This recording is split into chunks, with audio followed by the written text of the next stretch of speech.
Welcome in Space Coast Daily. Zach Clark here. We're here with a couple of the guys who are going to be doing some football games tomorrow night at Daytona Stadium as the Cocoa Tigers travel up north on I-95 to take on Mainland in a really highly anticipated matchup throughout Florida.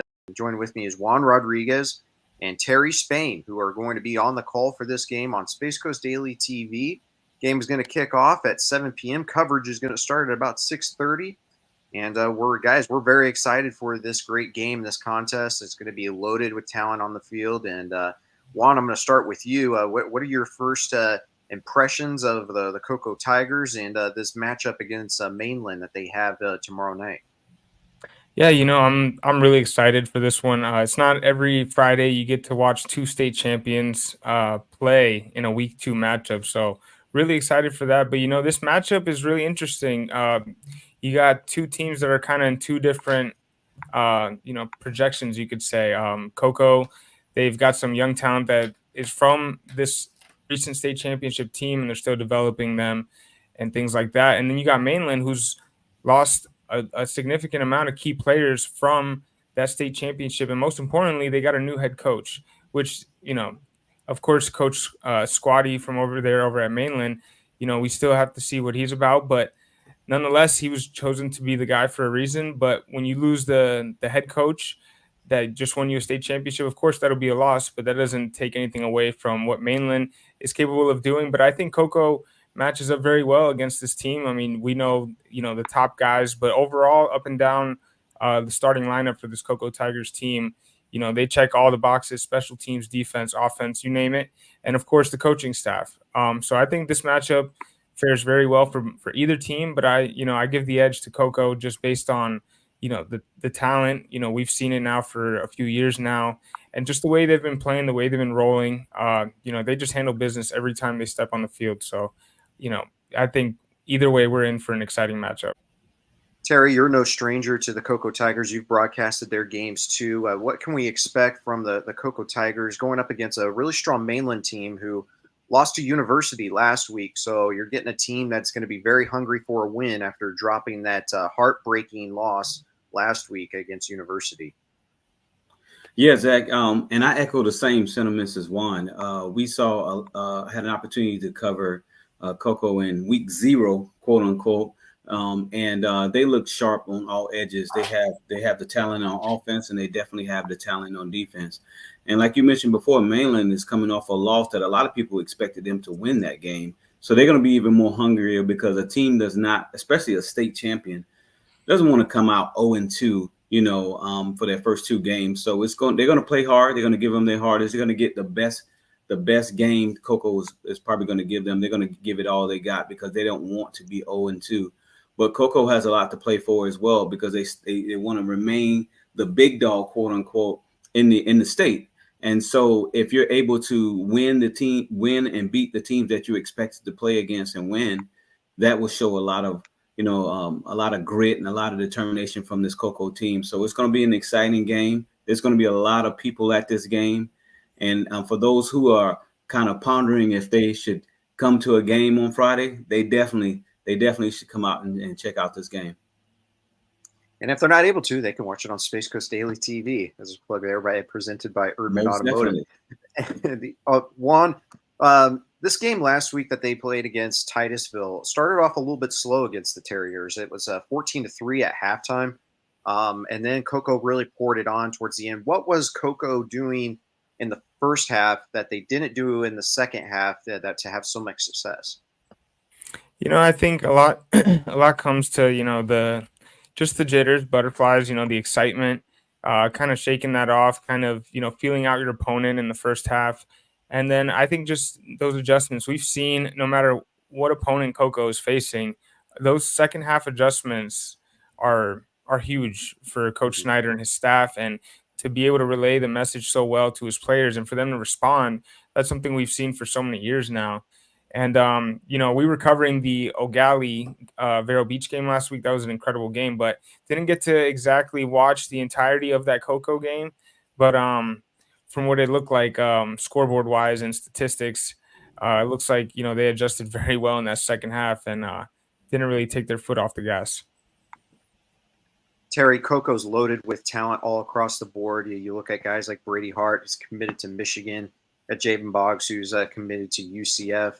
And then, some of the other guys that are key pieces, obviously Javen Hilson and the job that he's done on the defense side, anchoring the defense and doing the stuff that he does over there.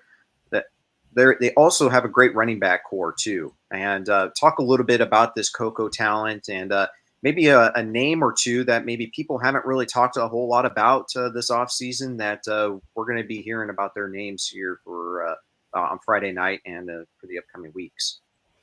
Well, they got one name in particular that kind of, I call him the Spain train, but they have a young man last name Lane, and they call him the Lane train. He has an opportunity. He splits the backfield with Coney, and both of those two dynamic running backs you can't get any better than that. What a luxury to have if you're a quarterback and you got these two running backs in your backfield. You can't get any better than that. So those two young men are definitely going to play, and they're going to play well. But then you also mentioned on the defensive side, one of the things that Juan and I like to do when we're broadcasting the game is we like to go to the coaches and ask them, hey, is there a person or there's a player on your team that we should look out for? And they'll kind of pinpoint us and give us some, one or two players. But there's quite a few players on this team that are kind of like the unsung hero, but the coaches are definitely ready and for them to take that next step and excited about. But the two running backs that I mentioned before, Lane and Coney, are definitely the two that I think that are going to have to play really well against this Mainland team. Juan, let's talk a little bit about Brady Hart. He's obviously an extremely gifted athlete, one of the best quarterbacks I think that's probably ever going to come out of Brevard. He's only a junior this year, so still has another year to go for school. What are people going to see Friday night that separates him, and why Michigan is going after a guy like that in Cocoa, Florida? Yeah, I think, we saw a lot of glimpses of that last year in his sophomore season. I mean, you look at some of his stats, 67% completion rate, almost 4,000 passing yards with 41 touchdowns. Of course, you can sit here and say, oh, the O-line and, the wide receiving core is incredible. But, you got to have the guy that's putting it all together, and Brady Hart does exactly that. He's able to get the ball off quick. His quick release is, something that I think really stands out. And when, they go empty set and go 5 wide, they're able to really pick teams apart and just make it really challenging. I mean, Brady definitely knows how to use all his weapons to the maximum capability that they can. I mean, you look at some of these receivers that, of course, you got, the reigning Florida player of the year in Javen Boggs, but you also got players like Zach Pillow, DJ Bryant, and then, of course, the two running backs out of the backfield, and Nicholas Teeter.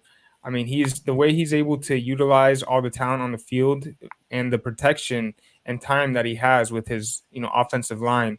I think that's something that really stands out. This game is going to be broadcasted on Space Coast Daily TV. Juan Rodriguez and Terry Spain have the call. Also, we got Gavin Keith, who's going to be helping produce the game as well. It's going to be a very exciting game. I expect probably a pretty close game, I think, guys. This game is going to could come down to the wire. Obviously, a Cocoa team who's won back-to-back state championships, looking to three-peat. Next week, they got to take on IMG Academy, which will be a big matchup as well. That'll be on the road as well. So a couple tough games coming up for the Cocoa Tigers. It's credit to Coach Schneider wanting to test his team and put his team to the ultimate test. And this is going to be a test and good opportunity for Cocoa to represent very nicely. And Juan, I know that a story that was just published on SpaceCoastDaily.com is that Cocoa has been climbing the rankings here in recent weeks, and they're up to, I believe, number 12 now. Is that correct? Yeah. Yep. 12th in the nation, according to ESPN. I mean, to think that we got a team locally around here that's, listed among the best around the entire nation is something pretty cool to see.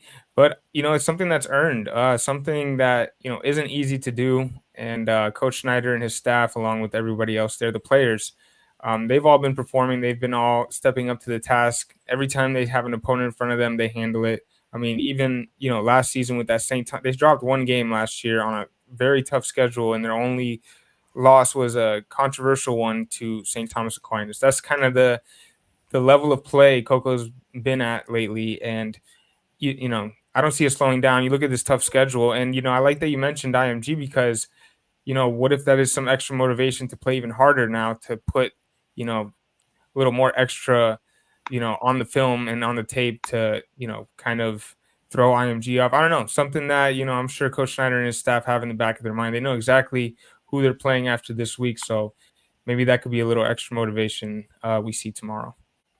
Terry, we got this O'Galley and this Rockledge game that's coming up, and obviously the O'Galley Commodores are a team that you guys broadcasted last week. What was your takeaway when you got to see the O'Galley Commodores in action last week and that big win that they had last week? Pure excitement, Zach. Juan and I, we couldn't even control ourselves in the booth because this was probably one of the best games that I've seen and broadcasted for on the high school level. And O'Galley is loaded all across the board. And one of the things that I know that O'Galley is trying to try to solidify their place here in Brevard County, because when you think of football, most people will automatically assume, okay, it's just Cocoa who's the better team. But O'Galley definitely has something to prove. But it's going to be tough sledding for Rockledge. Rockledge is kind of like in a rebuilding mode. But O'Galley is all systems go. They want to prove and show and let everyone know, not only just in Brevard County, but in the state of Florida, that, hey, we're good, we have talent, and we're going to show you guys, and y'all going to hear us roar. Juan, when we look at some of the other games going in or around the county, that game between O'Galley and Rockledge will be on Space Coast Daily TV. Steve Wilson, Orville Susan on the Friday Night Locker Room will be the Friday Night Locker Room game of the week that they will be broadcasting. The game will start at 7 p.m. Steve Wilson and Orville Susan have the call. As we look around across the other county, what other games kind of intrigue you, Juan, that you have on the schedule for the rest of the Brevard County teams? Yeah, well, in general, some of the games that just stick out, of course, would be Heritage at Seminole. That's a powerhouse matchup when you think of the top teams around the state, and some of the you look at Heritage. That's an up and coming team. They have been for a while now, but I think this season more than ever, they're really trying to do more than just make the playoffs and make it past the first round. They're trying to really make some noise. And like Terry said, there's other schools here that are really trying to be like, we're over here as well. It's not just Cocoa and Brevard County. And when you think of O'Galley and Heritage, those are the top two teams that are really, going for that 2-3 spot. And, as of right now, it's still early, but, that game's going to be very intriguing. You talked about the Rockledge O'Galley, of course, and then Vieira Satellite. Two teams that are, you talk about Satellite being a rebuilding, not so exciting team, but these two teams have a little rivalry going on, and it's the third annual Adidas Bowl. Kind of intriguing, you could say. Little rivalry matchup, nothing wrong with that. But overall, the games that we mentioned before, and then you got Melbourne, Merritt Island. That'll be a decent game as well. But, it's still early. I mean, we don't know much about a lot of these teams. I mean, we can talk about Cocoa all day. We know O'Galley's been kind of separating themselves now. But a lot of these other teams are kind of toss-ups. And, I think that's what makes some of these games even that much more exciting. When we get ready for tomorrow night, guys, what are some things that you guys are looking for, keys to victory for the Cocoa Tigers to be able to pull off a victory tomorrow night against Mainland? We'll start off with Terry first. What are some keys to the victory? Well, I'll tell you what, Zach, I'm definitely excited. I know Juan is too for covering this game, but I think one of the keys to victory is they're going to have to protect the football. They're going to have to tackle. And they also, last but certainly not least, is run the ball, and run the ball. We talk about three phases of football that you must win in order to win a game, and that's offense, defense, and special teams. And Cocoa has to click on all cylinders for all three phases. Juan, some keys to the victory for the Cocoa Tigers? Yeah, no, I agree with Terry, but really just, staying locked in, don't get too comfortable. This is a team in Mainland that'll be home, and they're coming off a loss. And, they're going to try to really, everyone knows now that Cocoa is a top-ranked school in the nation. This could be a Super Bowl for a lot of teams when the Tigers come into town, such as like this will be an enormous game, and let's take it as this is one of the biggest games of our career. And that's exactly what you can expect Mainland to take this game as. And, just click on all cylinders, like Terry said, defensively, do their thing. And then on offense, Mainland's defense has some big time defensive players. So just be balanced and don't make mistakes. And I think Cocoa will be just fine. Be able to see all the action on Space Coast Daily TV. Coverage starts at 6:30. The game will be kicking off at about 7 o'clock. It'll be on Space Coast Daily TV. You'll be able to see that on YouTube, Facebook, Apple TV, Roku, and Fire Stick. And we'll be able to get those games up there on all those platforms where you'll be able to watch it and just how you would like. And we are expecting a great game. It's going to be a beautiful night for a game. I was looking at the weather forecast. It's going to be low 80s. Which is pretty good for Florida this time of year. So it's going to be a very exciting time, and everybody will be able to watch that on Space Coast Daily TV. If you have a Facebook, you got YouTube, you got Apple, you got Fire Stick or Roku, you got any of those, you're going to be able to watch it on either one of those platforms tomorrow night. And we got the Gavin Keith production going on tomorrow night, which we're very excited, and he always does a great job, and we're very excited to be able to provide you with great coverage. So thank you very much, guys. We'll see you tomorrow night, and from Daytona Stadium as the Cocoa Tigers take on Mainland in a pivotal contest here in the state of Florida, one of the best games throughout the state. You'll be able to catch that on spacecoastdaily.com. Thank you very much, guys. We'll see you tomorrow night.